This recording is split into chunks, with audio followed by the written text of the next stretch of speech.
반갑습니다. 방금 소개받은 이화여대 사학과에 있는 남종국입니다.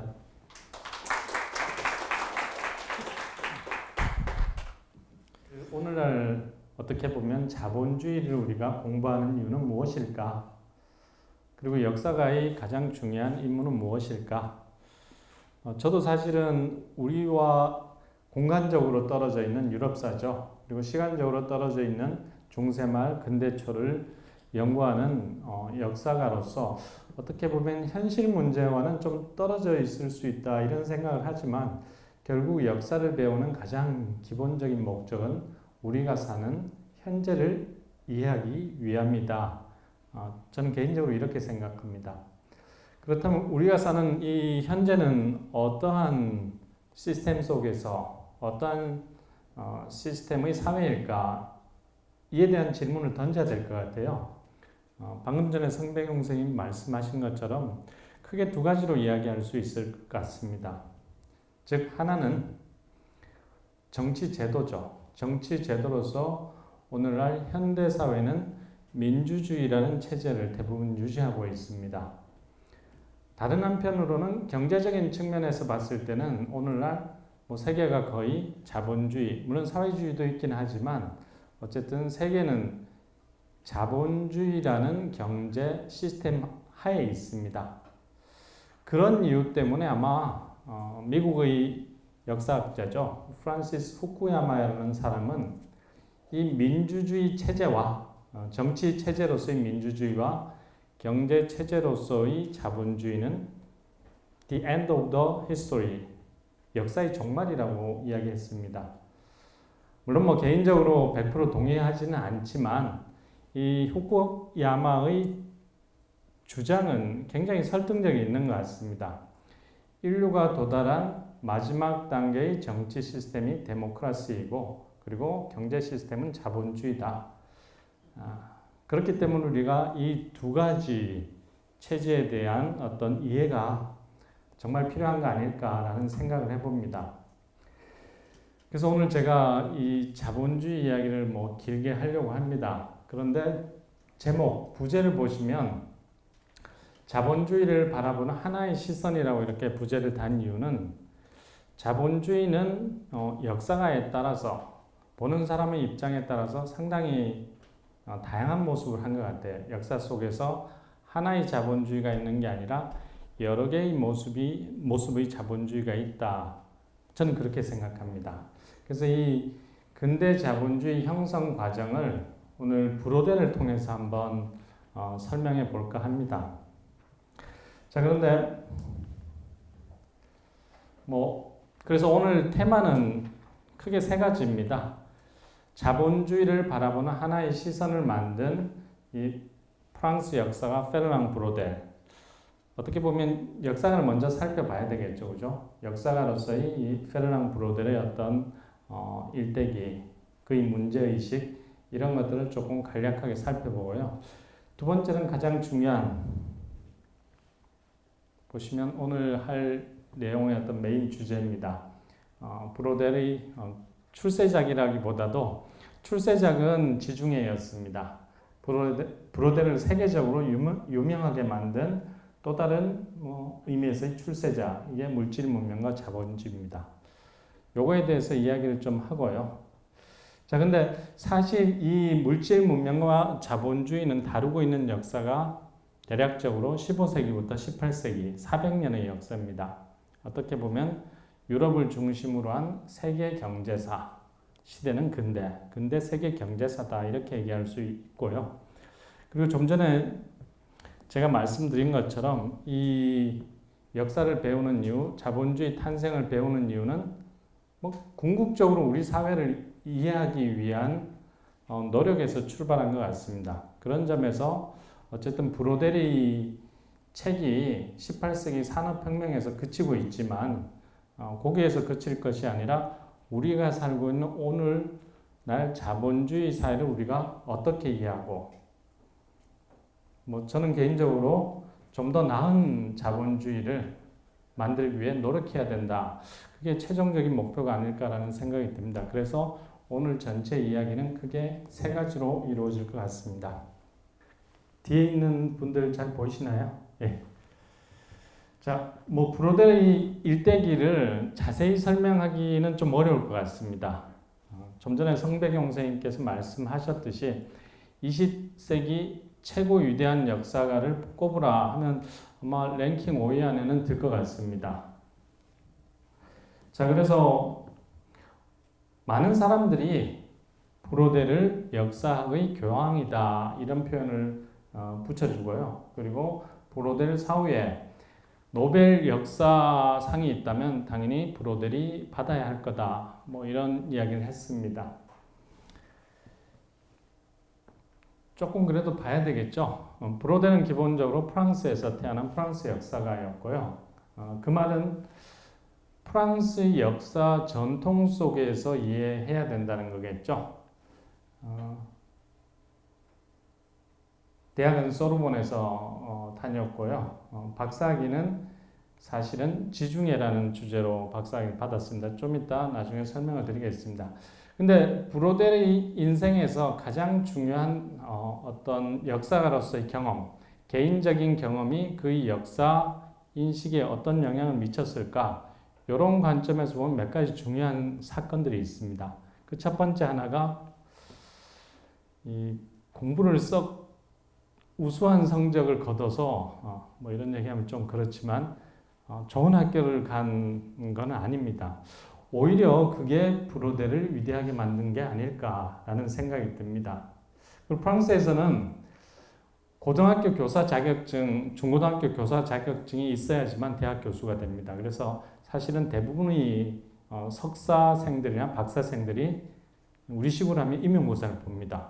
그래서 임용고사 본다는 게 이게 고등학교, 중학교 뭐 선생님이 되기 위한 과정이기도 하지만 대부분 그래서 고등학교, 중학교 일종의 파트타임이죠. 일하면서 다시 박사학위를 쓰고 최종적으로는 대학에 옵니다. 저는 굉장히 합리적인 시스템이라고 생각하는데요. 그런데 이 브로델은 교사 자격증을 땄는데 아주 우수한 성적은 아닌 것 같아요. 프랑스는 성적순인 나라입니다. 굉장히 엘리트 위주의 사회인데요. 그래서 결국에는 프랑스 파리에 자리를 못 잡고 알제리 가서 교사 생활을 하게 됩니다. 이게 왜 브로델에게 있어야 중요한 사건이냐? 알제리는 이 당시 프랑스의 식민지였죠.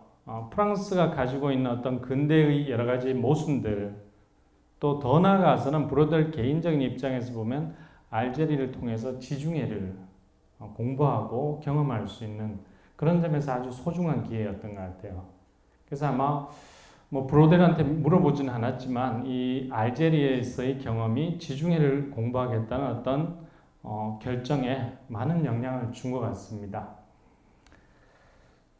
두 번째 인생에서 중요한 경험은 2차 대전 때 독일 포로 수용소에서의 수감 생활입니다. 어떻게 보면 브로델의 신화를 만든 개인적인 경험이었다 이렇게 볼 수 있는데요.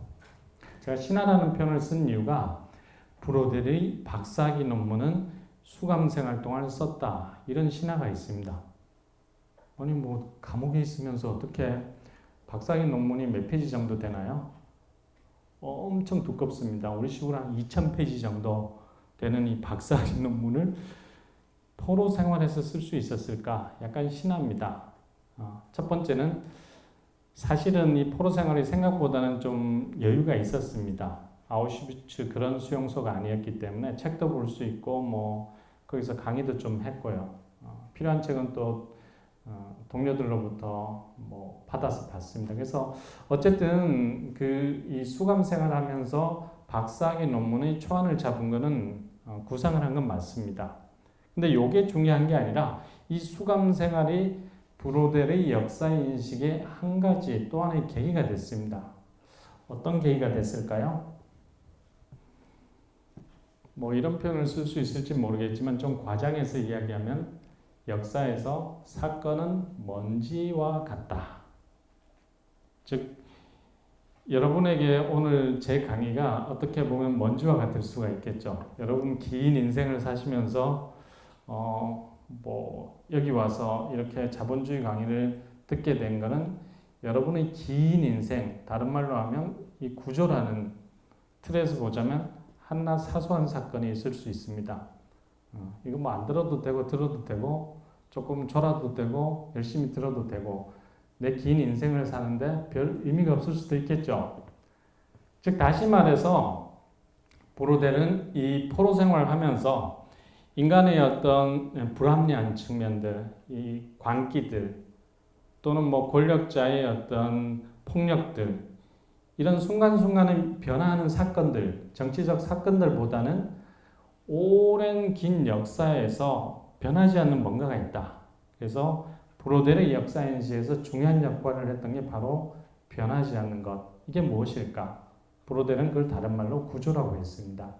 이 구조와 사건을 비교해서 역사를 바라볼 수 있는 어떤 깊은 뭐라고 그래야 될까요?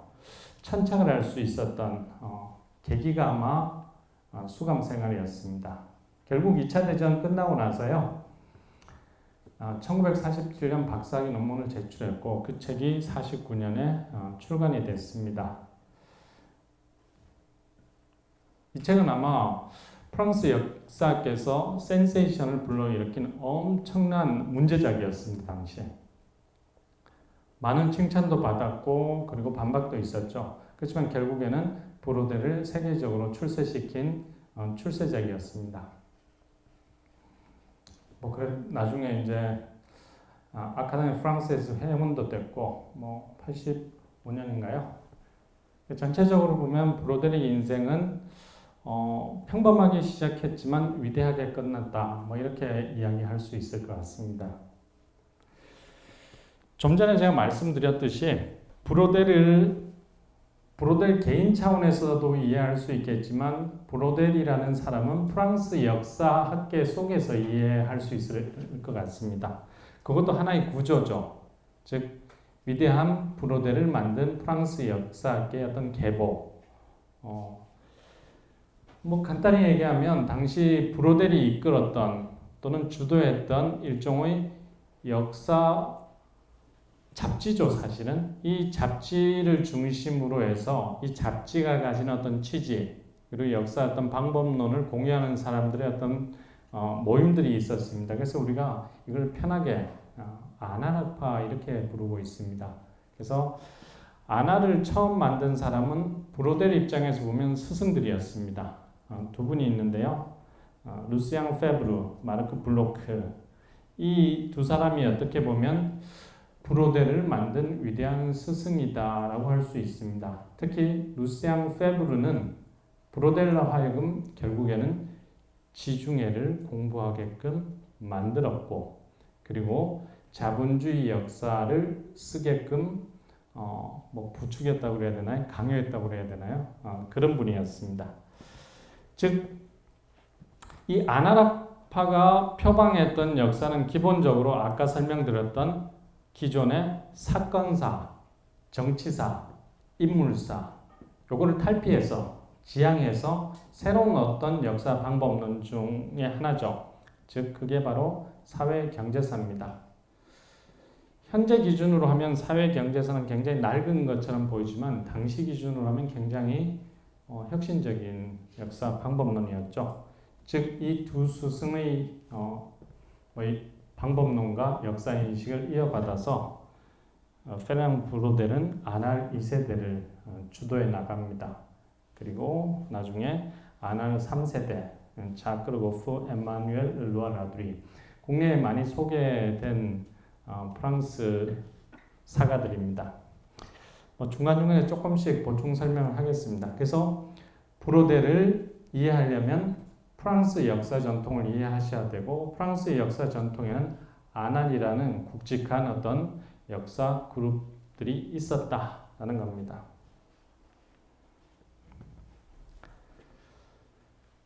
브로델을 출세시킨 성경 선생님은 아까 두 개를 말씀하셨는데요. 뭐 하나를 좀 더 넣고 싶습니다. 자, 순서대로 한번 볼까요? 첫 번째는 방금 보시면 왼쪽이죠. 왼쪽은 박사학위 논문을 출판한 겁니다. 다행히 작년에 이 지중해가 다 국내에 번역됐습니다. 저도 그 번역자 중에 한 명이었고요. 루시앙 페브르가 페르낭 브로데를 가르치면서 했던 중요한 얘기 중에 하나가 있는데요. 역사는 사료도 중요하지만 사료보다 더욱더 중요한 것이 있다. 즉 문제의식이라는 겁니다. 왜 어떤 사건, 인물을 다루는가 문제제기를 해야 된다는 거죠. 즉 다시 말해서 이 페르낭 브로델이 지중해에서 던진 문제는 무엇이었을까요? 일단 브로델의 대표 저작 3개가 있습니다. 첫 번째, 지중해는 16세기 유럽 역사는 엄청난 변화의 직면에 있습니다. 역사에 관해서 관심 있는 학생들은 좀 아시겠지만 유럽 역사의 중심 무대는 고대부터 시작해서 16세기까지 어디였을까요? 답이 이쪽이죠. 지중해. 즉 16세기를 기점으로 해서 유럽 역사의 중심은 지리적으로 이동합니다. 이 어떻게 보면 근대의 형성, 자본주의 발전에도 굉장히 중요한 문제인데요. 이 문제를 브로델은 첫 번째 책에서, 즉 박사학위 논문에서 밝혀냈습니다. 즉 스페인 왕이었던 펠리페 2세 시대의 지중해 세계라는 이 책을 통해서 엄청 두껍습니다. 한국어로 번역되면 한 2000페이지가 되죠. 이걸 통해서 밝혔습니다. 자, 그러고 나서 브로델이 다음으로 천착한 주제가 물질 문명과 자본주의입니다. 어떻게 보면 이 첫 번째 책과 두 번째 책은 논리적으로 당연히 거쳐가야 될 과정이었죠. 방금 설명드렸듯이 16세기 근대 세계의 무게중심 변화, 다른 말로 하면 자본주의 형성과 변화인데요. 당연히 17세기, 18세기 이런 변화가 어떻게 유럽을 만들고 더 나아가서는 세계를 변화시켰을까? 자연스러운 문제 제기와 답이었던 것 같습니다. 이 두 번째 책이 오늘 제가 여러분들하고 같이 이야기해 볼 책입니다. 자, 세 번째 책은 아마 처음 보실 거예요. 제목 Identité de la France 뭘까요? 영어로 하면 Identity of France죠. 프랑스의 정체성. 아까 제가 처음 시작하면서 이야기한 것은 기본적으로 이 브로델을 이해하시려면, 역사가로서의 브로델을 이해하시려면 뭡니까? 프랑스적 맥락이 필요하다고 그랬습니다. 결국 브로델도 역사가로서 자기가 가장 답하고 싶었던 질문이 무엇이었을까요? 내가 프랑스 사람이고 내가 속한 이 프랑스라는 국가와 문명과 역사, 여기에 대한 나름의 역사가로서의 답이 필요했던 것 같아요. 그래서 브로델이 마지막 천착했던 주제가 바로 프랑스의 역사입니다. 저 책은 절대 국내 번역이 안 될 것 같아요. 왜일까요? 일단 첫 번째, 두 번째 책은 유럽 차원에서의 보편성을 가집니다. 즉 근대 세계를 이해하는데 아주 중요한 저작인데요. 저 프랑스 역사는 프랑스 사람도 보기 싫었을 것 같아요. 왜일까요? 제가 사실은 송병우 선생님이 아까 말씀하신 것처럼 브로델하고 조금 인연이 깊다면 깊습니다. 국내 제 지도 교수인 주경철 선생님이, 서울대 계신 주경철 선생님이 유학을 마치고 서울대에 부임하자마자 대학원 수업을 하시면서 번역을 했던 책입니다. 그래서 물론 지중해 전공자이기 때문에 개인적으로는 지금 감사하지만 굉장히 괴로웠어요. 이렇게 어려운 책을 막 대학원 과정에 읽히셔가지고. 자, 근데 그나마 그때 같이 읽었던 이 두 번째 책. 두 번째 책은 그나마 재밌습니다. 여러분들 어렵긴 하지만 좀 읽을만 하죠. 자, 그런데 대학원 과정에서 또 다른 수업이었는데요. 프랑스어 전공하시는 책 압수생님께서 이 책을 읽히셨어요. 이담띠테 드 라 프랑스. 물론 석사과정생이 전공이 뭐 프랑스어도 있고 뭐 미국사도 있고 다양했기 때문에 영어 번역본으로 그때 같이 읽었는데요. 읽고 여러분들 편으로 좀 격하게 말하고 싶긴 한데 자리가 자리니만큼 좀 순화시켜서 정말 힘들었어요. 정말 힘들었어요. 왜 그런가 하면 이 브로델의 역사에서 요거 하나는 좀 기억을 해주시는 게 좋은데 역사에서 뭐가 중요하다고 그랬을까요? 감옥 생활의 경험이 가르쳐준 역사에서는 변하지 않는 구조, 환경. 때로는 그래서 역사는 어떻게 보면 뭡니까? 장기 지속의 어떤 역사 이런 것들이 중요하다고 생각했는데 이 일본에서 그 장기 지속의 역사, 즉 프랑스의 지리를 너무나 자세하게 그래서 저는 이 책을 보면서 역사책이 아니야 이거는 지리책이다 이렇게 여러분 지리책을 한 몇백 페이지를 한번 읽어보세요. 500 프랑스 중부 지방을 마시프 상트랄이라고 합니다.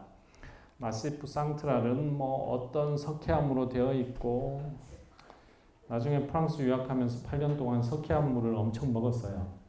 샤워해도 별로 끈적거리고 별로 안 좋은데 자 이렇게 장황하게 제가 설명하는 이유는 이 책은 어떻게 보면 역사가로서 프랑스인으로서 프랑스 같은 국민들에게 브로델이 선사한 하나의 선물일 수도 있습니다. 그렇기 때문에 제가 봤을 때는 번역될 가능성은 없을 것 같아요. 혹시 원하시면 불어나 영어로 그냥 한번 보시는 것도 나쁘지 않을 것 같습니다. 자, 근데 개인적으로는요, 제가 벌써 2003년 12월에 파리 일대학에서 박사학위 논문을 발표를 했는데 심사위원분 중에 한 분이 그런 질문을 하셨어요. 왜 머나먼 한국 땅에서 와서 이 이상하고 낯선 유럽 종세사를 공부하느냐, 그것도 지중해. 그래서 답을 하라고 그러더라고요. 박사학위 발표장에서. 그래서 제가 한 말은 반은 진실이었고 반은 거짓말이었는데요. 진실은 그거였습니다. 브로델 때문에 역사, 즉 지중해를 공부하기로 했다. 사실은 성대공 선생님이 여기 계시니까 제가 뭐 개인적으로 선배님이신데 석사 과정 때 서양 고대사를 할까 고민을 좀 했었습니다. 그래서 로마 제국을 한번 공부할까. 그래서 당시 역교과에 계셨던 허승일 선생님 찾아가서 자문을 구했는데 그분이 고민하는 제자를 좀 그래도 고민을 들어주면 좋은데 오자마자 자네 이거 하게 이렇게 너무 당혹스러웠어요. 저거 해야 되나? 이러다가 잘못하다가 이 길을 잃고 헤맬 수 있다 그래서 다시는 안 찾아갔습니다. 그래서 성대경 선생님 기억하실지 모르겠지만 제가 그때 그 주제 가지고 많이 고민을 하고 고민을 많이 들어주셨고 그리고 결국에는 주경철 선생님이 한국에 오시면서 이 브로델을 번역하시면서 본의 아니게 뭐 결론적으로 좋았던 것 같아요. 지중해와 브로델을 공부할 수 있었던 것은 개인적으로 굉장히 즐겁고 해피한 거였습니다. 그래서 결국에는 브로델의 지중해 반해서 결국 내가 지중해를 다루기로 했다. 라는 것은 반은 사실이었습니다. 근데 이 책을 다시 제가 번역할 거라고는 생각을 못했어요. 그래서 뭐 개인적으로 이런 얘기를 하는 이유가 이 브로델은 16세기 지중해는 한마디로 말해서 다양한 문명권, 문화권이 교류하는 공간입니다. 즉 기록도 다양하다는 겁니다. 그러면 역사가 그냥 사료라고 하는 이 기록들을 번역을 좀 해가지고 써야 되는데요. 원어로 다 그냥 그대로 써놨어요. 제가 번역하면서 다른 선배들한테 도움을 많이 받았는데 마지막 받은 도움 중에 하나가 아무리 봐도 해석이 안 되는 거예요. 스페인어 사전 찾아도 왜 그런가 하면 이게 16세기 스페인어하고 현대 스페인어는 좀 다릅니다. 그래서 한참 번역하고 이렇게 이건 도대체 해석이 안 된다. 그래서 스페인어 하시는 두 분의 선배분께 그 문장을 보내서 형 이것 좀 해석을 해주면 좋을 것 같다고 답이 뭐였을까요? 야 이거 스페인어 아니야. 중세 포르투갈어야. 이렇게 말씀을 하셨던 기억이 있습니다. 그렇지만 한편으로는 번역하면서 어려웠지만 그래도 브로델을 다시 한번 볼 수 있는 계기가 되어서 개인적으로 즐거웠지만 다시는 브로델 번역은 안 하고 싶다라는 결론을 내렸습니다. 그래서 아마 이 상권 프랑스의 정체성이라는 책은 번역이 되지는 않을 것 같습니다. 자, 브로델을 프랑스 역사학이라는 큰 틀에 위치시켰다면 두 번째, 역사가로서의 브로델이 가장 중요하게 생각했던 개념 두 개만 여러분 기억하시면 좋을 것 같아요. 하나는 구조, 또 하나는 장기 지속입니다. 제가 개인적으로 좋아하는 말인데요. 구조의 특징 중에 한번 간단히 읽어보겠습니다. 역사의 길을 막아 역사의 흐름을 방해하고 그럼으로써 지배한다. 구조는 받침대이자 동시에 장애물이다. 인간의 경험이 좀처럼 벗어날 수 없는 한계. 그래서 구조는 감옥이고 인간은 이 감옥 안에 있는 수인이다. 사실은 저는 21세기 대한민국에서 여러분들을 가르치는 역사 전공 선생님입니다. 저도 사실 대한민국에서 태어났고 교육받았고 유학은 갔지만 이 구조에 갇혀서 여러분들한테 이야기하는 거죠. 그렇기 때문에 시대적인 한계, 그 시대가 가지는 어떤 모자람과 특징을 고스란히 가질 수밖에 없습니다. 자, 그렇지만 사실은 시간이 지나면서 인간은 이 구조에서 많이 해방됐어요. 저는 그래서 근대사를 공부해야 되고 현대사를 공부해야 된다고 생각합니다. 다시 말해서 인간의 지식, 과학이 발전하면서 인간은 시대의 구조와 환경에서 종교적 편견과 불관용에서 어느 정도 벗어날 수 있었죠. 그런 점에서 굉장히 중요한데요. 그렇지만 우리가 시간을 과거로 거슬러 올라가면 올라갈수록 이 구조라는 저는 폭력범, 독재자라고 생각하는데 이 독재자의 힘은 세집니다. 즉 인간의 삶을 규제하고 한계 지우는 특징이 있죠. 자, 브로델이 가장 중요하게 생각했던 구조, 첫 번째는 환경, 즉 지리적 환경입니다. 다 아실 수 있겠죠. 두 번째, 저는 개인적으로 더 관심 있는 게요. 이 브로델 다음 아나락파를 이어받았던 아나락파 3세대들이 관심을 가지고 연구했던 구조입니다. 그게 바로 프랑스 말로 망달리떼, 심성이라고 부릅니다. 나중에 중간에 조금 보충 설명을 드리겠습니다. 이 심성은 간단히 짧게 설명을 드리면 역사적으로 특정 시대 사는 사람들, 예컨대 21세기 대한민국 사람들일 수 있죠. 아니면 14, 15세기 이탈리아 사람들일 수 있습니다. 특정 시대에 살았던 사람들이 공유하는 생각과 사고의 체계, 이게 바로 심성입니다. 이게 하나의 구조죠. 즉, 이 심성은 지리적 환경처럼 하루아침에 변하거나 바뀌지 않고 수백 년, 때로는 수천 년 지속이 됩니다. 어떤 것들이 있을까요? 한번 볼까요? 첫 번째, 순서대로 하겠습니다. 이자를 죄악시하는 사고입니다. 여기 혹시 이자 받으면 죄악이고 지옥에 간다라고 생각하시는 분들이 있어요, 없어요? 그럼 지옥 갈 사람은 우리나라 대한민국 사람들 한 반은 가야 되겠죠, 그죠?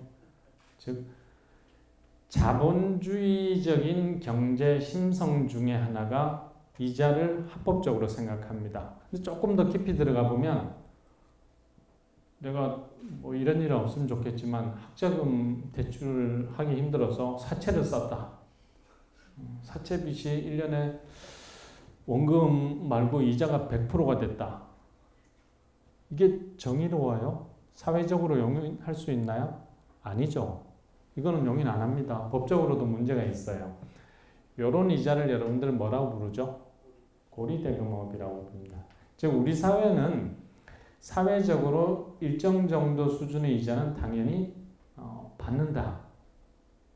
이게 제약도 아닙니다. 이런 사고는 사실은 근대 자본주의적 사고입니다. 시간을 거슬러 올라가서 과거로 가볼까요? 1000년 전 유럽에서는 이자 받으면 어떻게 될까요? 죄악입니다. 이자 다 물어내야 돼요. 법의 처벌도 받을 수 있고. 즉 기독교적인 어떤 망달리에 따르면 이자는 기본적으로 제약이었습니다. 몇 년 동안? 한 1000년 이상. 이 제약이 결국 제약이 아니게 됐죠. 이게 바로 심성입니다. 이자를 바라보는 어떤 그 시대 사람들의 머릿속 생각, 구조. 그래서 이 심성의 변화가 제가 가장 관심 있어 하는 주제입니다. 그래서 뭐 논문도 여러 번 썼고요. 쓸 때마다 마음이 바뀌더라고요. 언제 바뀌었을까? 구조는 천천히 바뀝니다. 하루아침에 바뀌지 않아요. 그래서 굉장히 어려운 주제인데 제가 이 주제에 꽂혀가지고 한 10년 넘게 공부를 해왔는데 이 사람 때문에 그렇습니다. 자크 루고프라는 사람인데요. 이 자크 루고프는 제가 방금 말씀드린 이자에 대한 인식의 변화가 이건 좀 적어두시는 것도 괜찮을 것 같아요. 자본주의 탄생의 과정이었다 이렇게 얘기했습니다. 이 말에 꽂혀가지고 10년 넘게 공부하고 있는데 별로 큰 성과는 없는 것 같아요. 여전히 루고프를 못 벗어나는 거 아닌가라는 생각이 듭니다. 자, 또 하나의 심성의 사례가 이것도 심성도 구조입니다. 루고프가 이자와 관련해서 같이 이야기했던 주제인데요. 연옥입니다. 연옥은 사후세계에 대한 인간의 생각이 바뀐 겁니다. 즉 2000년 전 기독교 초기에는 사후세계가 간단하게 양분되어 있습니다. 지옥하고 천국. 근데 한 대략적으로 11세기경 유럽에서는 새로운, 즉 다시 말해서 지옥 구조가, 지옥이 아니죠. 사후세계의 구조가 지옥과 천국으로 이분되어 있던 이 구조가 3분이 되었습니다. 지옥, 연옥, 천국. 그래서 사실은 어떻게 보면 사후세계에 대한 망달리때가 변한 거죠. 그거를 누가? 자크 루고프가 화려하게 저 책을 통해서 보여줬습니다. 자, 세 번째, 이것도 사실 우리 중요한 문제입니다. 자, 종종 학생들 이야기하면서 질문하는 것 중에 하나인데요. 졸리시겠지만 인간은 평등한가요? 제가 질문을 던졌으니까 나는 인간이 평등하지 않다라고 지금 생각하시는 분 한번 손 들어보세요. 왜 평등 안 해요? 아니, 질문을 조금 정확하게 할게요. 우리 현 사회에서 인간이 경제적으로, 정치적으로, 권력적으로 불평등한 거 이거 말고요. 인간은 기본적으로 평등해야 된다. 이 생각을 안 하시는 분, 손 드신 분, 인간은 평등해서는 안 되나요? 평등하다는 거랑 다양성이 있다는 거랑은 좀 차이가 나서. 근데 다양성, 인간이 태어날 때부터 가질 수 있는 다양성으로 그 불가피하게 불평등한 요소가 생긴다고. 제가 질문을 조금 구체화시켰던 게 그런 부분이거든요. 인간이 다양하지만 인간 평등하잖아요. 법 앞에 평등하고 뭐 여러 가지 평등하잖아요. 그죠? 평등하다는데 반대하시는 분이 있나요? 사실은 모든 인간은 평등하다는 생각은 망달리 때 기준으로 하면 출생 연도가 아주 짧습니다. 100년이 채 안 됩니다. 우리 조선 어때요? 인간이 평등했나요? 아니라는 겁니다. 인류의 역사는 신분이라는 이 계급 의식을 아주 오랫동안 가지고 있었습니다. 모든 사람이 평등하다는 이 생각은 너무나 근대적이고 저는 역사에서 가장 위대한 생각 중에 하나일 거라고 생각이 듭니다. 이것도 즉 신분에 대한 사람들의 사고도 망달릴 때죠. 자, 한번 보실까요? 우리 500년 전 조선으로 한번 가봅시다. 우리 조상님들 아마 이렇게 얘기하면 좀 그렇겠지만 자, 500년 전 우리 조선 사회는 산업공상이라는 유교적 신분 질서에서 일단 신분이 달랐습니다. 여러분 500년 전이면 여기 같이 앉아서 이런 강의 못 듣습니다. 양반은 오셨겠지만 저쪽에 상해 상업하시는 분들은 여기 같이 못 있을 겁니다. 그죠?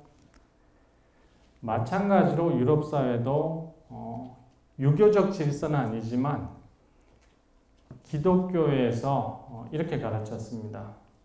즉 세상은 세 가지 신분 위계가 있다.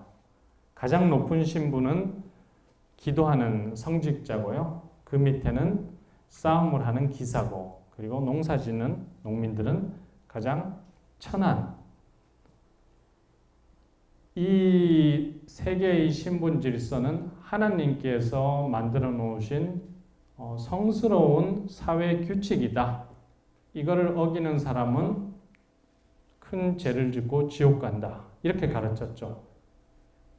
이러한 어떤 신분의 구조 또는 생각도 결국 뭡니까? 망달릴 때고 하나의 구조라는 겁니다. 이거 파괴되는데 없어지는데 엄청난 시간이 걸렸습니다. 그래도 이건 소개는 해야 되겠네요. 그죠? 이 책은 여기 계신 성배경 선생님께서 번역을 하셨어요. 그래서 개인적으로 저 책을 읽을 때마다 고맙게 생각하는데 너무 책이 어렵다. 그래서 번역하시기 정말 힘드셨겠다라는 생각을 해봅니다. 자, 그 브로델의 역사관에서 중요한 구조. 제가 너무 롱샷으로 이야기했는데 구조와 장기 지속 너무나 중요한 브로델의 역사 인식입니다. 그거에 비해서 덜 중요하다고 할 수 있겠지만 자본주의를 설명할 때 중요한 부분 중에 하나가 이 3분 구조입니다.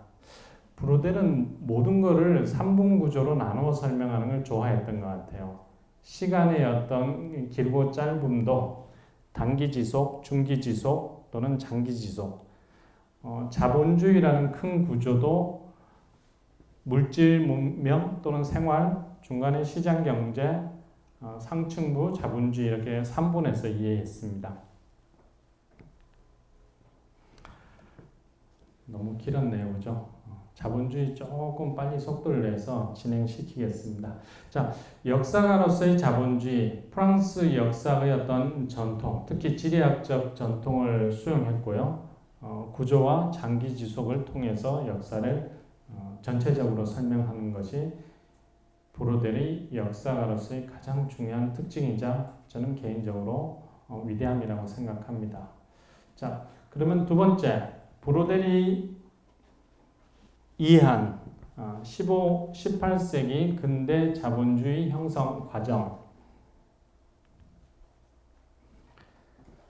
브로델은 통상적인 역사가들과는 아주 다른 독특한 자본주의관을 가지고 있었습니다.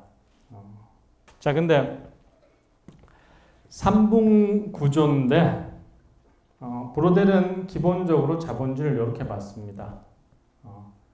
우리가 가장 밑바탕, 이 베이스가 되는 물질 문명이 있고요. 그 다음 중간에 시장 경제가 있고 상층부에 자본주의가 있다. 이렇게 3분에서 자본주의를 이해했습니다.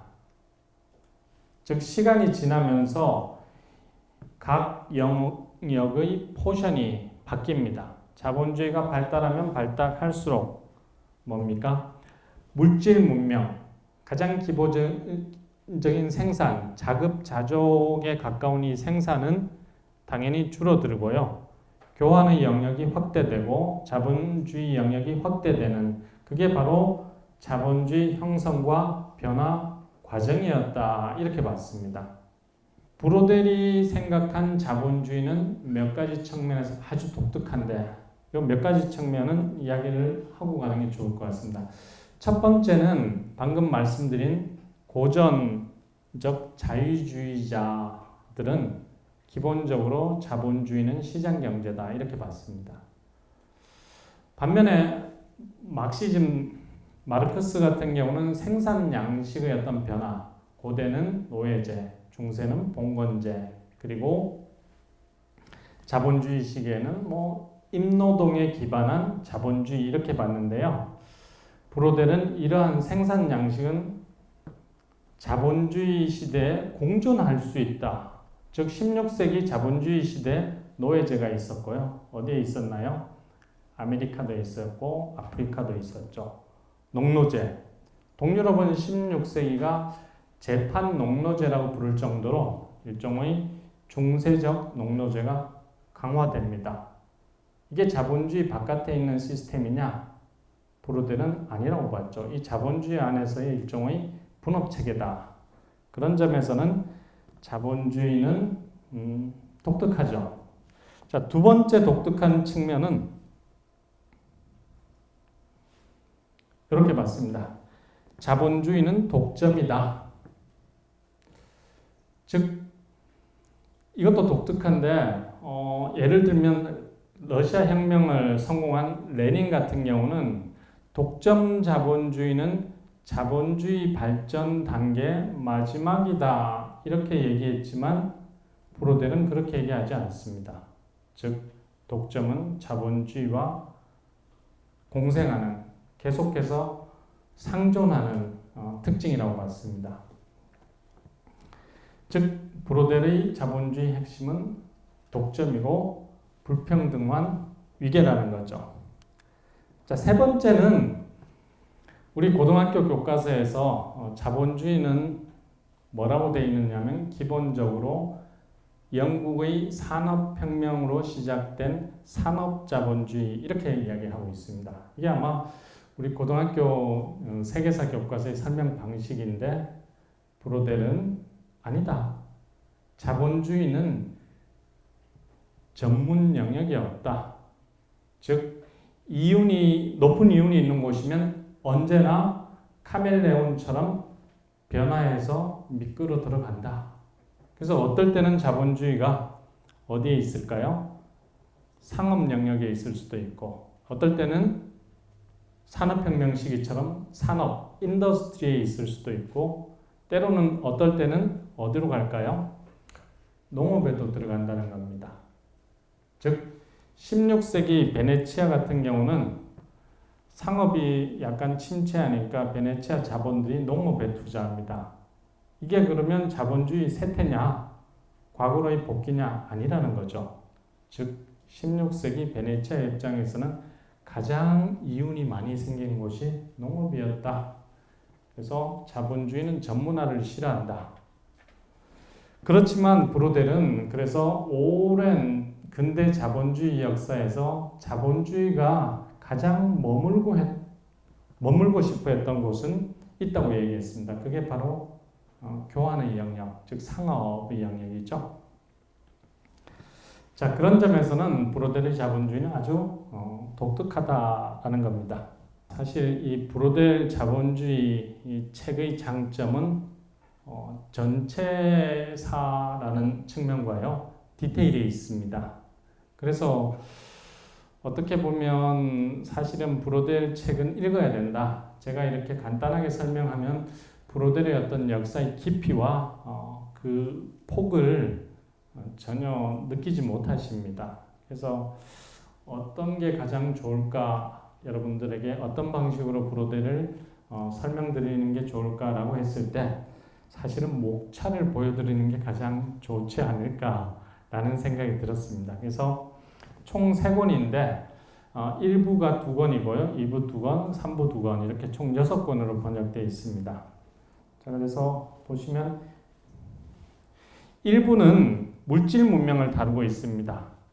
어떻게 보면 인간 생산의 가장 기본적인 영역, 자급자족 영역, 인간이 주식으로 먹는 양식들,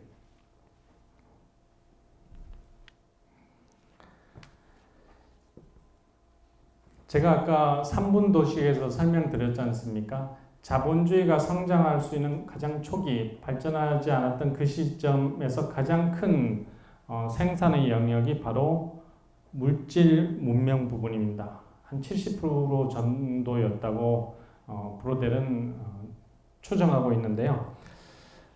어떻게 보면 이 부분이 자본주의가 발전하면서 점점 줄어들었다는 게 브로델의 설명입니다.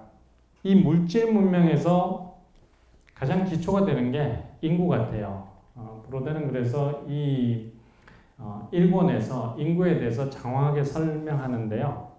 어떻게 보면 18세기까지 유럽은 인구라는 측면에서 보면 정체 상태, 어떤 구조에 갇힌 상태, 인구가 약간 증가하다가 다시 떨어지고 또 증가하다가 떨어지고 그런 사이클을 주기적으로 반복했다는 겁니까? 자, 왜 그랬을까요? 여러분들 아시겠지만 어떻게 보면 인간은 기본적으로 멜더스 이야기죠.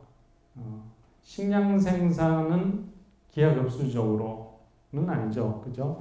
식량은 산술적으로 증가하지만 인구는 기하급수적으로 증가하는데, 즉 인구가 증가하면 이 인구를 먹여 살릴 수 있는 가용한 식량 자원의 생산이 못 따라갑니다. 그러면 인구를 줄이려는 기제들이 작동한다고 그랬죠. 그게 바로 멜더시안 체크입니다. 우리가 보통 세 가지를 이야기하죠. 기근, 전쟁, 전염병. 이게 언제까지? 18세기까지 주기적으로 반복되었다는 겁니다. 그래서 어떻게 보면 18세기까지 인구의 주기는 전통적인 구조 속에 갇혀 있었다고 브로델은 이야기하죠. 즉 다시 말해서 19세기 이후 20세기에 뭡니까? 인구는 기존의 구조적 한계를 탈피하고 너무 많아졌어요. 사실은 지금 브로델이 16세기 지중해를 쓰면서 지중해 인구를 대략적으로 계산했는데요. 6천만입니다. 우리 대한민국 인구보다 조금 많은 정도죠. 지금 얼마나 살까요? 지중해 한 몇 억 살 거예요. 즉 다시 말해서 인구라는 구조가 18세기 말을 전후해서 완전히 다른 메커니즘 속에 들어와 있습니다. 물론 이런 이야기를 좀 더 할 수는 있겠지만 어쨌든 브로델이 왜 물질 문명의 가장 기초에서 인구를 다루었을까? 그만큼 전통적인 구조를 잘 보여주기 때문에 그렇습니다. 자, 두 번째, 이 석사 때 이 브로델 책을 읽으면서 정말 무릎을 탁 치면서 이런 생각을 어떻게 할 수 있었을까? 대부분의 문명은 기본적으로 주요 공물을 선택하게 된다는 거죠. 어떤 과정을 우연일 수도 있을 것 같아요. 우연일 수도 있겠지만 이 각 문명이 선택한 메인 공물이 그 문명의 발전 방향을 구조적으로 결정해 버린다고 이야기했습니다. 오늘날까지도 그렇죠. 저는 여기에 좀 변화가 생기기 시작했다 이런 생각을 하는데요. 먼저 얘기를 좀 합시다. 즉 유럽 문명은 기본적으로 밀을 선택했고요. 그리고 아시아 문명은 쌀을 선택했습니다. 그 다음에 아메리카 문명은 옥수수를 선택했죠. 자, 그런데 여기서 보시면 밀, 쌀, 옥수수는 너무나 다른 작물입니다. 가장 큰 차이가 밀은 조금 거칠게 얘기하면요. 생고생해서 소출이 굉장히 적습니다. 즉 500년 전 밀 한 토를 딱 심으면 몇 개 정도 거둘 수 있을까요? 기껏해야 3개, 4개입니다. 5개 정도 거둔다고 생각을 하면 하나 심고 5개 거두면 내년에 또 농사 지어야 되잖아요. 그죠? 4개밖에 못 먹습니다. 즉 다시 말해서 생산력이 굉장히 낮아요. 더 나아가서 요 밀은 또 하나의 특징이 있죠. 지력 고갈을 상당히 심하게 시킵니다. 그래서 뭐가 필요할까요? 농사 짓고 나면 그래도 한 2, 3년 지으면 땅을 쉬게 해줘야 됩니다. 즉 휴경지가 필요해. 그 휴경을 하다 보니까 잡초가 생기니까 여기 뭐 그래도 뭐를 좀 농사를 지었으면 좋겠다. 가축을 기르게 되죠. 자, 그래서 사실은 아시아 문명과 유럽 문명의 차이가 이 곡물의 차이이기도 하지만 결국에 인구 크기의 차이를 만들어내기도 합니다. 뭐 하나 예를 한번 들어볼까요? 13세기 후반에 차이나, 즉 중국을 갔다 온 이탈리아 상인이 한 명이 있습니다. 다 아시죠? 누군가요? 마르코폴로입니다. 근데 마르코폴로가 여러 책을 쓴 건 아니지만 마르코폴로 책 중에 이탈리아 버전이 있는데요. 제목을 혹시 아시나요? 예?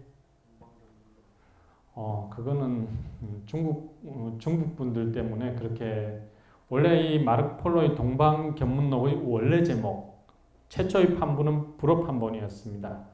영어로 뭐 하면 The Description of the World 이렇게 됩니다. 즉 세계에 대한 묘사. 동방견문록 아닙니다.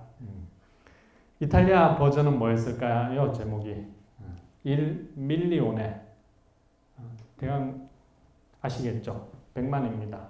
다른 말로 하면 이탈리아 말로 하면 뻥쟁이라는 뜻이죠. 즉 왜 100만이라는 이름이 붙었을까요? 마르코폴로가 경험했던 13세기 아시아 문명에서 가장 큰 단위의 도시는 100만이 거주했거든요. 50에서 100만. 즉 아시아 문명은 100만이라는 숫자를 부양할 수 있는 인프라가 있었던 겁니다. 13세기 후반에. 13세기 후반 유럽을 한번 볼까요? 가장 큰 도시 베네치아, 파리 몇만 정도 살았을까요? 10만입니다. 그리고 유럽 문명과 아시아 문명의 차이가 10배라는 뜻일까요? 그렇지 않을 수 있다는 겁니다. 결국에 작물 선택의 차이라고 저는 봅니다. 즉, 이 밀 같은 경우는 생산력이 낮았기 때문에 10만 인구를 먹여 살리려면 굉장히 넓은 지역에 광활한 농지가 필요했는데요. 너무 먼 곳에서 생산된 곡물을 수송하기가 또 어렵잖아요. 그렇기 때문에 사실은 유럽 문명과 아시아 문명의 어떤 크기 차이가 저는 개인적으로 작물 선택의 차이라고 생각합니다. 자, 반면에 옥수수 설명에서 보면 브로델 얘기가 맞다는 뜻은 아닌데 이 옥수수 설명하면서 브로델은 이렇게 말합니다. 아메리카에 거대한 신전이 건축될 수 있었던 것은 옥수수 덕분이었다. 즉 옥수수는 단위 면적당 생산력이 엄청나게 큽니다. 그리고 뿌리고 내버려둬도 돼요. 그래서 노동력이 적게 들어. 그러면 어떻게 할까요? 우리 군에 갔다 오신 분들 그런 얘기 많이 하죠. 군에서 할 일 없으면 땅 파괴, 즉 삽질하게 했다. 즉 다시 말해서 이 남아도는 노동력을 어디에 신전 건축에 활용했다. 물론 뭐 조금은 특이한 설명이긴 한데요. 여기에서 브로델의 어떤 뭐라고 그래야 되나요? 저는 크리에이티브한 측면을 볼 수 있을 것 같아요. 각 문명이 선택한 이 주식이 그 문명의 크기와 발전 방향을 결정했다는 겁니다. 자, 제가 좀 전에 말씀드렸듯이 지금 바뀌었죠. 우리 대한민국 사람들은 주식이 뭘까요? 밀일까요? 쌀일까요? 옥수수일까요? 아마 제가 여러분 나이 때는 대학교 다닐 때 벌써 한 30년 전이네요. 주저하지 않고 쌀입니다. 이렇게 대답했을 거예요. 지금은 헷갈려. 내가 빵을 많이 먹나, 옥수수는 우리 눈에 잘 안 보이거든요. 근데 실제적으로 옥수수는 수없이 많은 우리 음식에 들어가 있어요. 그래서 한국 사람들이 이제 100년 후에 DNA 검사, 뭐 어떤 게 주식이었을까? 그러면 쌀? 이렇게 말하기 쉽지가 않습니다. 즉 문명의 변화일 수도 있는데요. 어쨌든 그렇습니다. 자, 기술 전파도 어떻게 보면 구조 속에 갇혀 있다. 가장 기초적인 어떤 그 물질 문명에 해당되는데요. 기술은 느리게 변한다. 자, 두 번째는 시장 경제 부분입니다. 피라미드에서 보시면 두 번째 중간 부분이죠.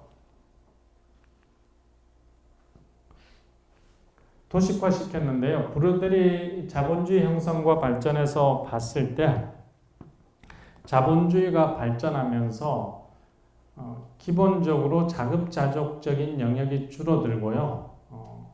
생산한 전체 생산물 중에 더 많은 부분들이 교환의 영역 속으로 들어간다. 이게 자본주의의 어떤 성장과 확대 과정이었다. 그래서 어떤 역사가들은 자본주의는 모든 세상의 만물이 상품화되는 과정이었다. 뭐 맞는 말인 것 같아요. 그렇잖아요.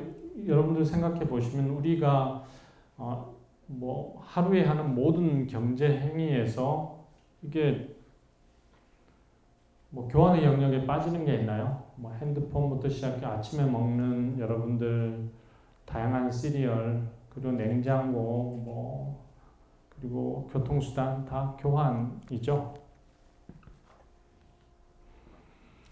자, 그런 점에서는 시장 경제는 기본적으로 우리가 알고 있는 이 경제라고 생각하시면 됩니다.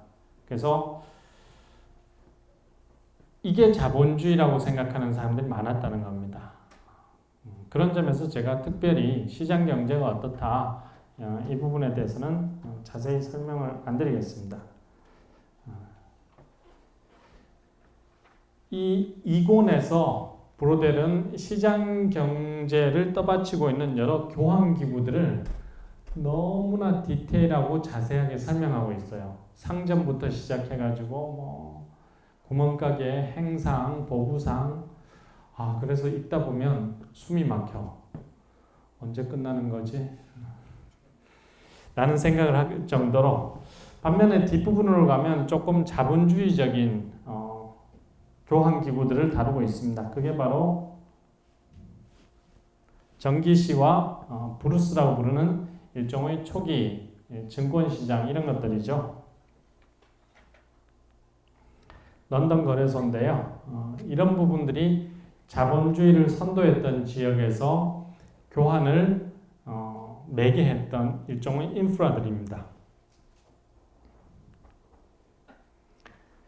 자, 세 번째, 자본주의 영역으로 한번 가보겠습니다.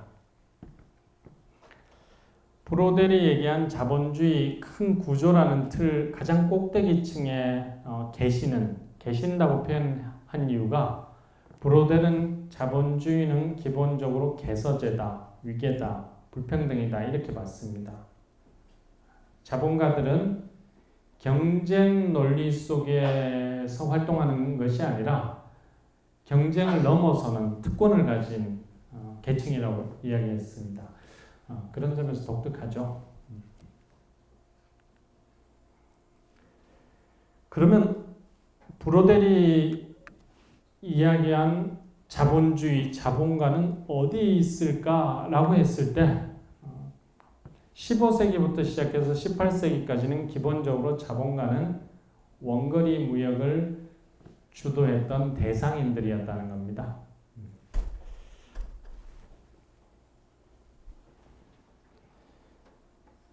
예를 들면 네덜란드 상인인데요. 인도네시아나 향신료 군도에서 장사를 했던 사람들, 또 대서양을 건너 아메리카에서 활동했던 사람들, 이런 사람들이 결국에는 근대 자본주의를 견인하고 성장시켰던 자본가들이다. 이렇게 얘기한 것 같아요. 16세기는 남부 독일의 후거라는 이런 사람들이 자본가. 반면에 19, 20세기는 브로델의 이야기는 안 했지만 제가 개인적으로 중간에 책을 읽으면서 21세기 자본가는 누굴까라고 생각을 했는데요. 여러분들은 누굴 것 같나요? 대한민국에서 자본가를 할 수 있는 사람, 브로델의 관점에서 봤을 때 누굴까요? 우리 재벌이라고 표현할 수 있겠죠. 한국에서는 재벌이고요. 세계적으로 보면 브로델은 다국적 기업들, 이런 사람들을 자본가라고 이야기하는 것 같습니다. 즉 개인적으로는 우리 고등학교 경제 교과서가 좀 바뀌어야 된다는 생각을 많이 하는데요. 그 중에 가장 우리 경제학 배우면서 먼저 배우는 것 중에 하나가 시장을 배우고, 시장은 뭔가요? 공급자가 있고 소비자가 있습니다. 그러면 그래프 기억나시죠? 공급 곡선, XY 곡선 해서 양쪽에 크로스하면 중간에 뭐가 생기나요? 가격이 생기죠. 그렇게 가격 결정되나요? 아닙니다. 다른 말로 하면 가격은 우리가 경제적 용어를 쓰면 바기닝 파워라고 그러죠. 협상력을 가지고 있는 공급자가 가격을 만들 수가 있겠죠.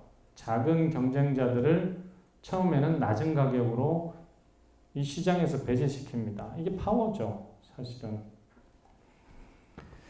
자, 그런 점에서는 브로델의 어떤 자본주의과는 저는 개인적으로 100% 맞다라는 건 아니지만 수용할 부분이 있지 않나라는 생각이 듭니다.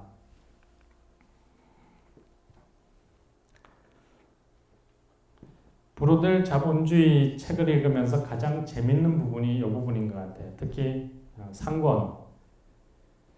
자본주의 경제는 기본적으로 위계가 있다고 그랬습니다.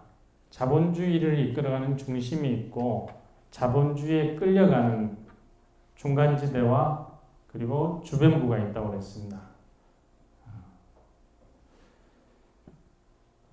그런데 특히 자본주의를 이끌어가는 중심부에는 하나의 핵이 있다.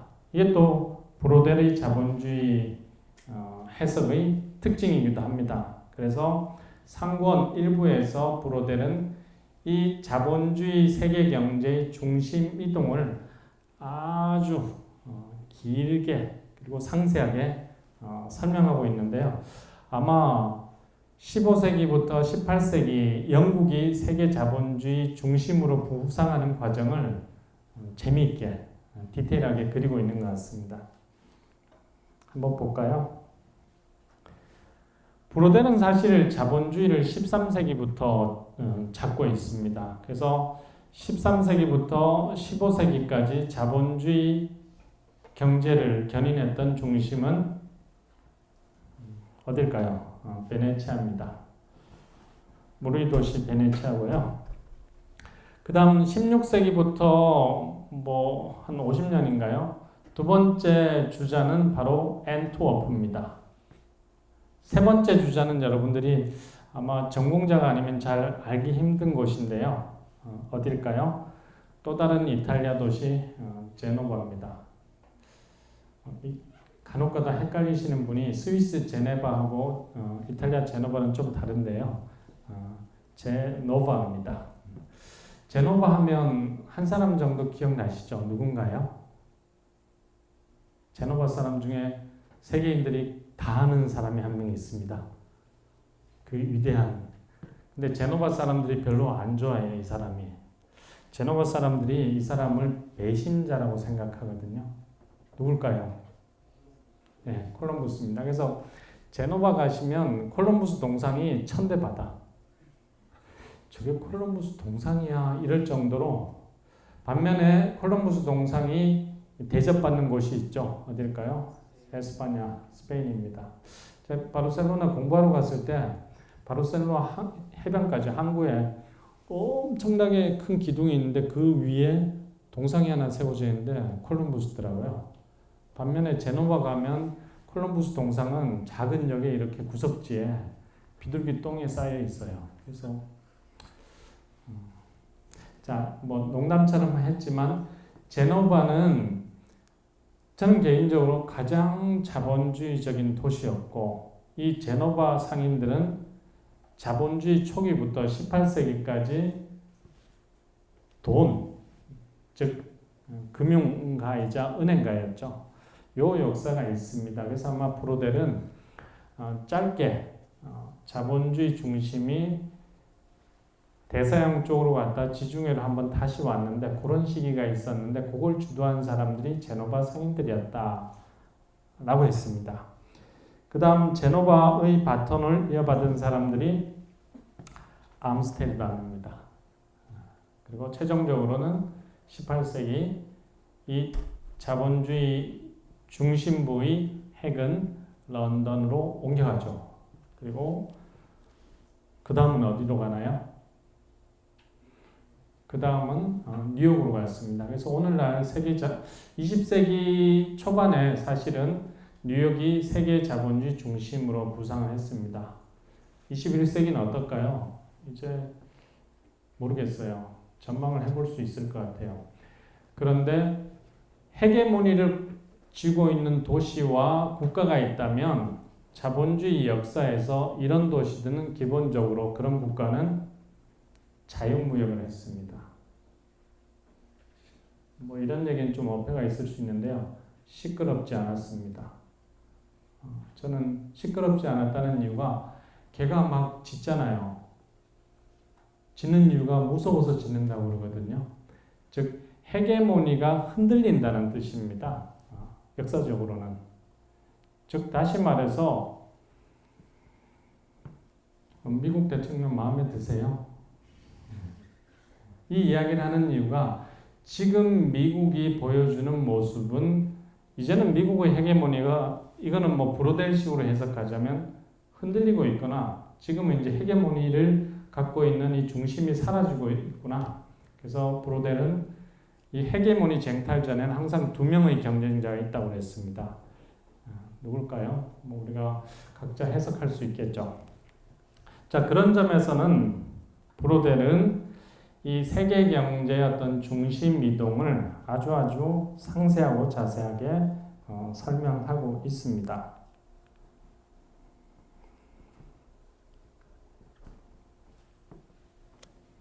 좀 전에 말씀드렸듯이 브로델의 이 자본주의는 기본적으로 독점이고 위계고 불평등입니다.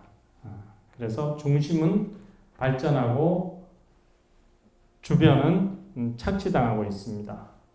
뭐 그런 이야기들을 이곳에도 잘 하고 있죠. 개인적으로 제가 이권의 일부를 제가 했고요. 2부는 저하고 같이 사는 사람이 했습니다. 같이 대학을 다녔고 전공도 서양사를 했는데요. 개인적으로는 3권이 가장 재미있습니다. 브로델의 역사는 1권이 재미가 없어요. 왜일까요? 3분 구조로 되어 있기 때문에 그렇습니다.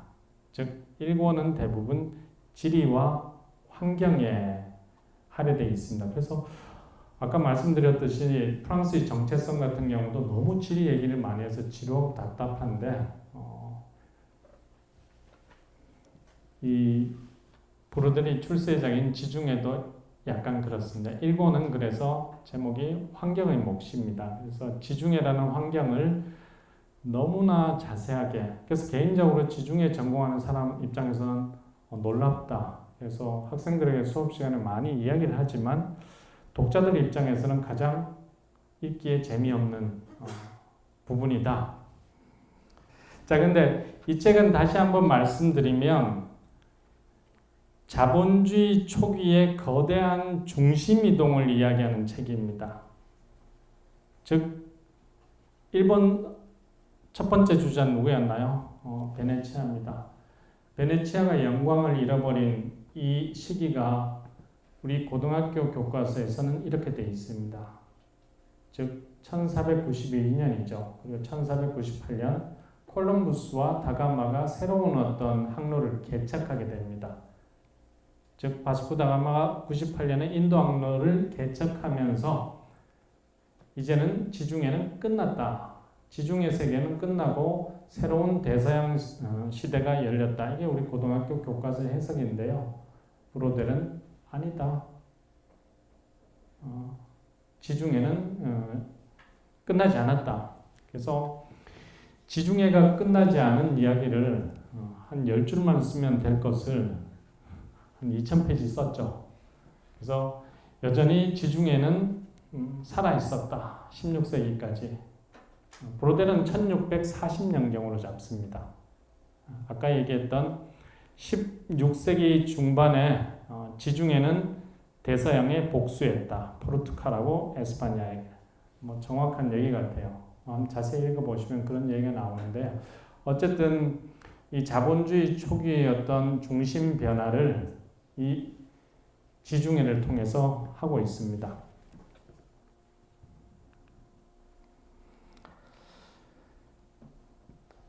근대 자본주의가 형성되면서 두 가지 이야기는 꼭 빠뜨릴 수는 없을 것 같아요. 그래서 브로델이 상권에서 이 두 가지 이야기를 했는데요. 하나는 자본주의 발전에서의 국가의 역할입니다. 성경 선생님이 아까 근대 국가 이야기를 하셨는데요. 어떻게 보면 근대 국가이면서 정치 체제는 민주주의. 이게 어떻게 보면 오늘날 현대 세계를 형성한 하나의 기본 축이죠. 그래서 아마 유럽 역사가들은 이중혁명이라고 부르는, 즉 부르주아 혁명이죠. 시민혁명, 프랑스 혁명 등의 시민혁명을 통해서, 그리고 영국의 산업혁명을 통해서 근대 세계가 만들어졌다고 이야기를 했습니다. 그런 점에서는 이 자본주의 발전에서의 국가 역할 굉장히 중요한 것 같아요.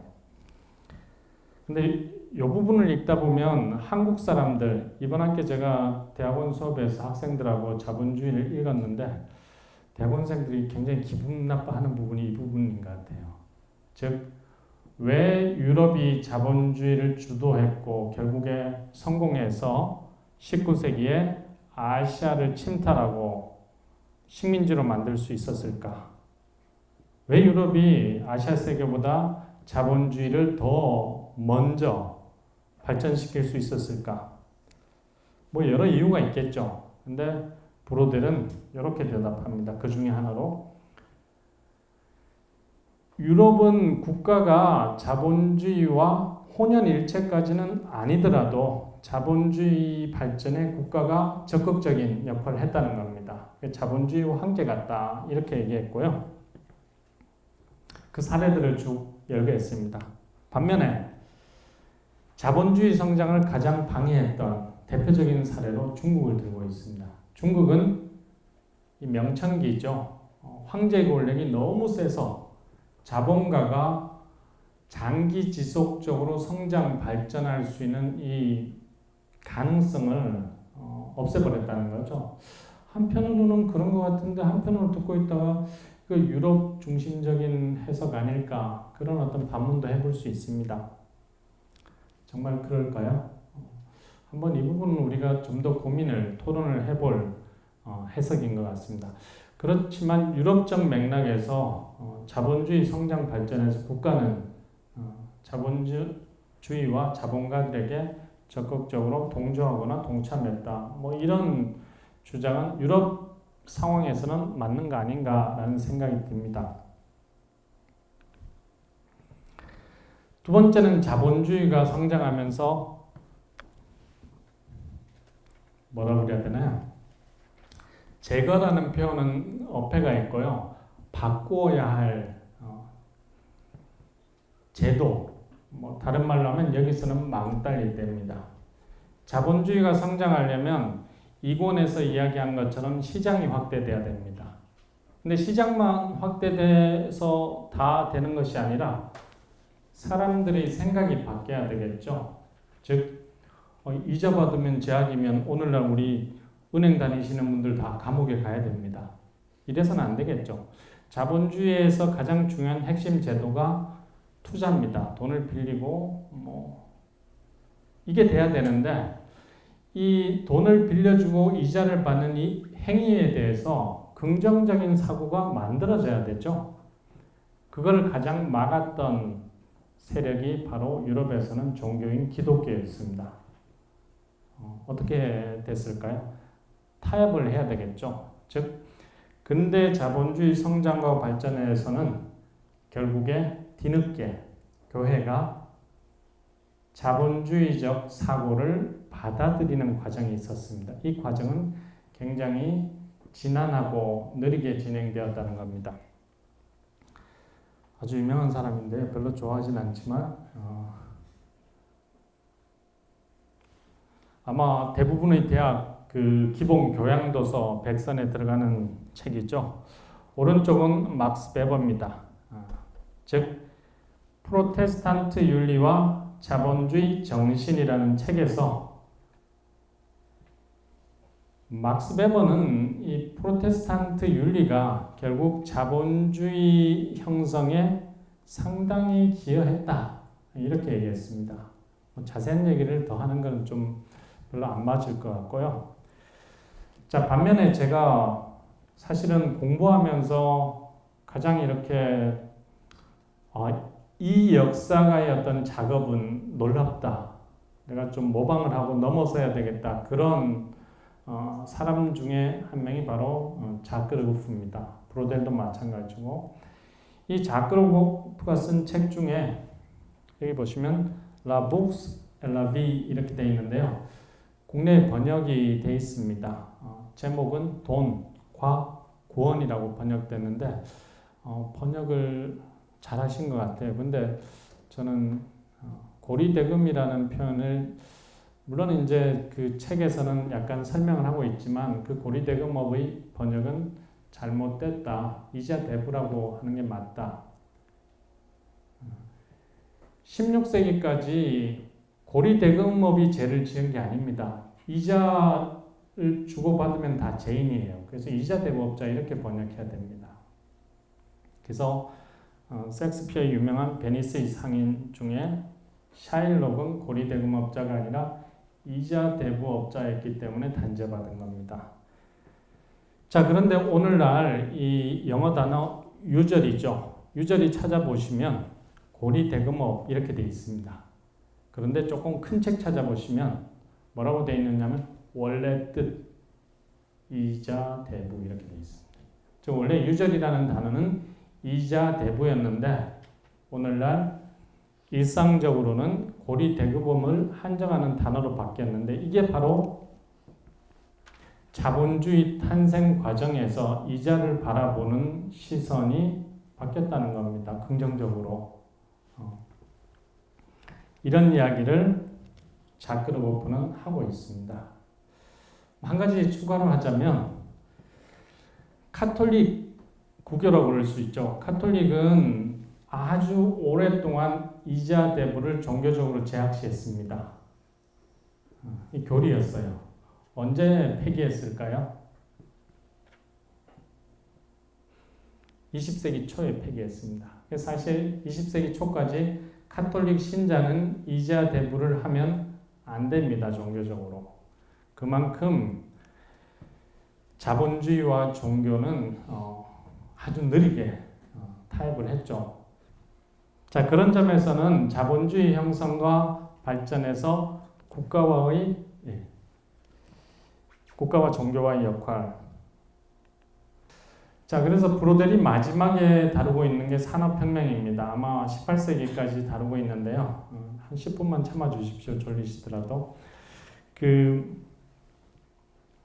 유럽과 아시아의 어떤 차이를 가장 크게 벌리고 불평등한 관계를 만든 직접적인 계기는 아마 산업혁명으로 보고 있는 것 같습니다. 그리고 실제로도 그렇고요. 사실은 많은 역사가들의 노력 덕분에 이제는 산업혁명 전까지 중국과 인도로 대표되는 아시아하고 유럽과 GDP를 비교했을 때 거의 차이가 없다는 겁니다. 그런데 보시면 19세기에 어마어마한 격차가 벌어지죠. 뭐 때문에 그랬을까요? 답은 영국의 산업혁명입니다. 그래서 산업혁명이 근대 자본주의의 어떤 분기점으로서 굉장히 중요했다. 그리고 아시아 세계와 유럽 세계의 어떤 불평등한 관계, 최종적으로는 아시아 세계가 유럽 제국주의 열강에 먹히는 어떤 그런 시작점이 되지 않았을까라고 이야기해 볼 수 있을 것 같습니다. 자본주의 현재와 미래인데요. 사실은 어떻게 보면 제가 브로델도 중요하지만 우리가 사는 이 사회의 어떤 기본 경제 질서로서의 자본주의를 이해하는 게 좋겠다라는 생각이 드는데요. 우리 한국 사회는 자본주의를 바라보는 시선이 제가 생각했을 때는 굉장히 한쪽으로 쏠려 있다는 생각이 듭니다. 즉 자본주의를 바라보는 시선이 쏠려 있다는 것은 우리 사회가 어떤 방향으로 나아가야 될지 이거를 결정하는데 굉장히 중요한 영향을 미칩니다. 이 자본주의를 바라보는 두 개의 그 해석 시각이 있습니다. 하나는 자본주의를 긍정적인 톤으로 해석하는 거고요. 긍정적이라는 톤은 자본가가 중세의 어떤 영주제적인 신분제에서 벗어나서 돈을 많이 벌고 해피하게 산다. 그리고 방금 보여드렸던 이 버전은 좀 약간 침울하죠, 그죠? 산업혁명을 겪었지만 아동노동 이런 것들도 있고 환경 파괴 그리고 20세기 들어서는 부의 불평등과 같은 문제점이 많다. 여러분들은 어떤 버전의 해석을 찬성하시나요? 질문을 하고 싶었는데요. 시간 없으니까 바로 넘어가겠습니다. 사실은 자본주의를 바라보는 두 가지 시선, 물론 더 많은 시선이 있겠지만 간단하게 이렇게 분리해서 보자면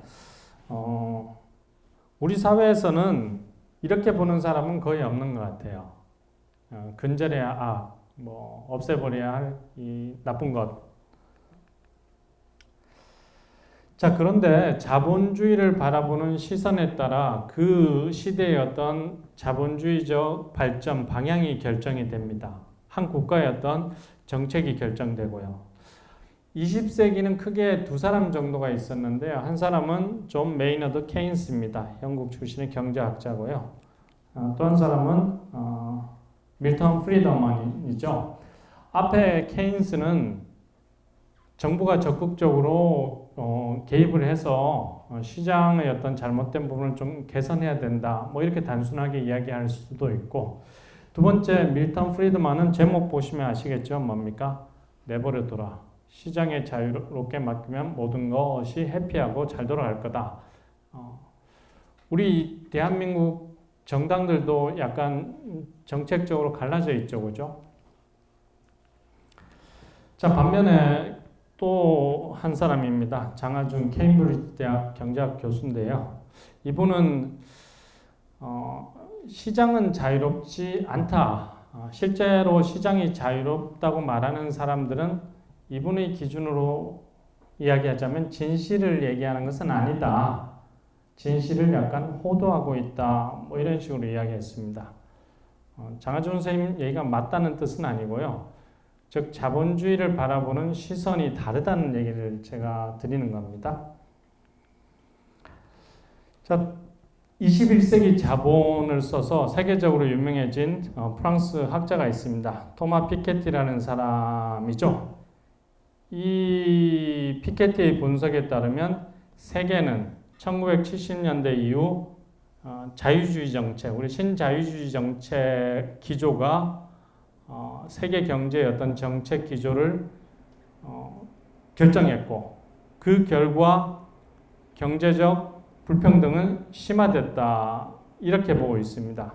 그래서 여러 가지 도표를 통해서 구체적인 현상을 보여줬는데, 한국 사회에서는 이 토마 피케티에 대한 그래서 찬반이 굉장히 심합니다. 찬성하는 쪽은 짐작하시겠죠. 반대하는 쪽은 또 짐작하실 겁니다. 자, 그래서 자본주의는 브로델 기준으로 하면 13세기부터 시작해서 18세기까지 요 기간까지가 브로델이 이야기한 자본주의고요. 19세기 이후 20세기, 21세기까지 자본주의는 계속 변하고 있습니다. 그러면 미래 자본주의는 어디로 가야 될까요? 이 마지막 그 자본주의 미래는 있는가? 월러스틴이라는 또 다른 사회학자가 다 쓴 건 아니고요. 같이 쓴 책인데 최근에 번역이 됐는데 번역자는 여기 계신 사회자인 성배경 선생님입니다. 그래서 이 월러스틴이 던진 질문, 자본주의 미래는 있을까? 뭐 개인적으로는 저는 노력하면 더 고상한 자본주의, 더 인간적인 자본주의를 만들 수 있지 않을까? 역사적 경험에 비추어 봤을 때 제 개인적인 생각입니다. 이것으로 제 강연을 마치겠습니다. 고맙습니다.